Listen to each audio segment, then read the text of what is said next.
Some disappearances begin in the wilderness. But this one began in an ordinary house, in a quiet Springfield, Missouri neighborhood. It was the early morning hours of June 7, 1992. 3 cars sat innocently in the driveway. The front door was unlocked, a common comfort in a peaceful community. Inside, personal belongings like purses and keys lay untouched, as if their owners had simply stepped out. Yet, 3 women were gone. Vanished without a trace, leaving behind only questions and an eerie silence. June 6, 1992, should have been a night of pure celebration. For 19-year-old Suzanne Suzie Streeter and her 18-year-old friend, Stacy McCall, it marked a significant milestone: graduation from Kickapoo High School. The air was filled with excitement, the promise of new beginnings. Like many graduates, their evening was a blur of events, moving from one party to another, making memories with friends. This was the moment they had worked towards, a gateway to their futures, before their paths might diverge. As the night wore on, plans shifted. Suzie and Stacy had initially intended to spend the night at a friend's house. However, a last-minute change led them to Suzie's home at 1717 East Delmar Street in Springfield. This was a place of comfort and familiarity, where Suzie lived with her mother, Sherrill Levitt.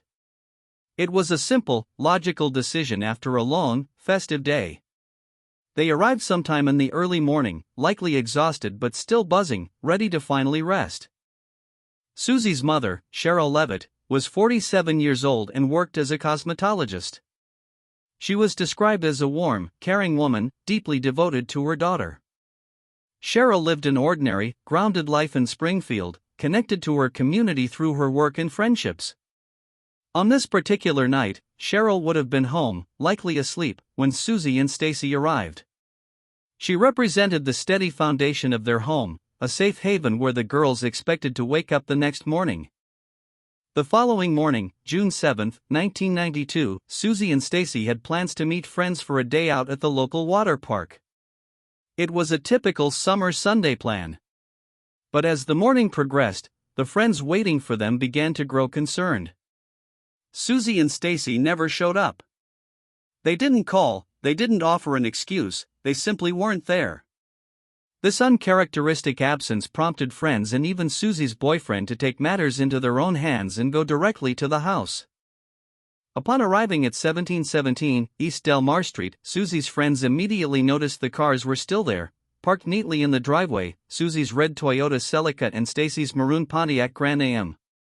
A good sign, suggesting they hadn't driven off. But as they approached the front door, another detail emerged. It was unlocked. Not forced, not damaged, just open. This was unusual enough to cause unease. They stepped inside, calling out for Suzie, Stacy, and Sherrill, expecting to find them. But the silence that met their calls was profound and deeply unsettling. Inside the house, the scene was disturbingly normal, yet utterly wrong. There was no sign of a struggle, no overturned furniture, no obvious indications of violence. The family dog, a small terrier mix named Cinnamon, was inside, a silent witness, wagging its tail, but otherwise alone. The beds were unmade, as if the women had simply risen and gone about their day. The eerie normalcy amplified the unsettling realization: the women were gone. Their absence was a void in a house that otherwise held all the trappings of their lives, perfectly preserved. Amidst the quiet normalcy, one detail stood out: the broken porch light globe. It lay shattered on the porch, a clear sign that something had indeed happened out front. This was the only visible damage, the sole physical evidence of an alteration to the usual domestic scene. Was it accidental? Or was it a deliberate act, perhaps to obscure someone's arrival or departure? This single broken item was a stark contrast to the untouched interior, a subtle but critical indicator that the women's disappearance might not have been a voluntary departure, but something more sinister. The full weight of the situation settled in as friends and family observed the women's personal belongings. Their purses, containing identification, cash, and credit cards, were left behind. Keys, cigarettes, and other everyday items lay where they typically would. This was not the behavior of individuals planning to leave for an extended period, or even for a casual outing. These items are fundamental necessities for navigating daily life, suggesting whatever interrupted their morning was sudden and unexpected. The scene implied an abrupt halt to their plans, not a planned departure. It was a chilling testament to their involuntary absence. The sheer volume of personal effects left behind painted a clear picture. The women did not calmly choose to leave. Their cars were still in the driveway, ready for use. Their clothes were in their closets. It was as if their lives had been paused mid-sentence. For investigators, these details are crucial. They point away from a voluntary disappearance or a planned escape. Instead, they strongly suggest an external event, something that forcibly removed them from their home, preventing them from taking even the most basic necessities. The scene spoke of an immediate and inexplicable interruption to their normal lives. The house did not just hold clues. It held clues that were slipping away before anyone understood how important they might be. One of the first critical problems was with the broken porch light globe. In an attempt to be helpful, some of the initial friends and family members swept up the shattered glass from the porch. This seemingly innocuous act, while well-intentioned, removed potential forensic evidence. Small fragments, fingerprints, or even traces of foreign materials could have been crucial.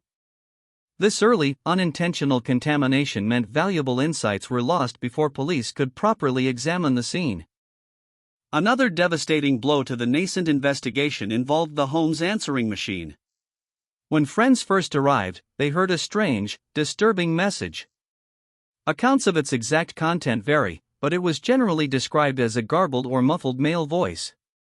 Tragically, in the chaos and distress of the moment, and without realizing its potential significance, the message was accidentally erased. An answering machine message could have provided critical audio evidence, perhaps even identifying a voice or pinpointing a timeline. Its loss left a permanent void in the early stages of the case. The issues didn't stop with the porch light and the answering machine. Before police could fully secure the house as a potential crime scene, multiple people, friends, family, and neighbors, entered the home. Each person, understandably trying to find the women, inadvertently altered the scene. Footprints, fingerprints, and the movement of objects could all contaminate or obscure vital evidence. In a missing person case where every detail is paramount, an unpreserved scene can be devastating. It made the initial stages of the police investigation exponentially more difficult, forcing them to sort through altered conditions. In the more than 3 decades since June 7, 1992, the Springfield Three disappearance has remained an active, if challenging, investigation. Police received thousands of tips, followed countless leads, and interviewed numerous individuals. Specialized task forces were formed, and new technologies applied. Despite these exhaustive efforts, no confirmed remains of the women have ever been found, and no definitive solution has emerged. The case has been a constant presence for the Springfield Police Department, a stark reminder of lives vanished and a mystery that stubbornly refuses to yield its secrets. Every credible lead is still pursued. Over the years, various theories and potential suspects have been discussed publicly, some receiving significant media attention. It is important that in an unsolved case, these are often speculative, based on rumor or circumstantial evidence. No individual has ever been definitively charged or proven guilty in connection with the Springfield Three disappearance. Law enforcement has investigated all credible leads thoroughly, including those pointing to individuals with past criminal histories or suspicious connections. However, without concrete evidence, these remain only possibilities, adding to the layers of frustration surrounding the case. One prominent theory suggests a targeted abduction by someone who knew one or more of the women. Perhaps it was an individual with a personal vendetta or an unhealthy obsession. The fact that personal items were left untouched, and no signs of forced entry inside, could point to them willingly opening the door to someone they recognized, or being surprised by an individual who already had access. This theory implies a more intricate, personal motive, suggesting a crime that was not random but specifically aimed at Sherrill, Suzie, or Stacy, or even all three. Conversely, another theory posits a stranger encounter. After a long graduation night, the young women might have unknowingly attracted unwanted attention, or an opportunistic predator could have been lurking in the quiet neighborhood. The broken porch light could signify an attempt to disable a security measure before entry, or damage during a struggle. This scenario suggests a crime of opportunity, a random act of violence or abduction by an unknown individual. The lack of obvious struggle inside, however, makes this theory somewhat harder to reconcile with the known facts. A third theory explores the possibility that the crime was connected to someone within the women's social orbit, perhaps a friend, an acquaintance, or even a rival. Teenage social circles can be complex, and hidden tensions or conflicts sometimes escalate with tragic consequences. This theory suggests that the interaction leading to their disappearance stemmed from existing relationships, rather than a random act. The fact that Suzie and Stacy had just come from graduation parties could mean their movements were known, or that someone with a hidden agenda tracked them. This points to a deeper, more unsettling, betrayal of trust. Finally, there is the ever-present possibility of a crucial missed clue, exacerbated by the initial contamination of the crime scene. With the porch light glass swept away and the answering machine message erased, vital pieces of the puzzle were lost from the very beginning. Could there have been a detail overlooked, a forensic trace misunderstood, or a witness account misinterpreted?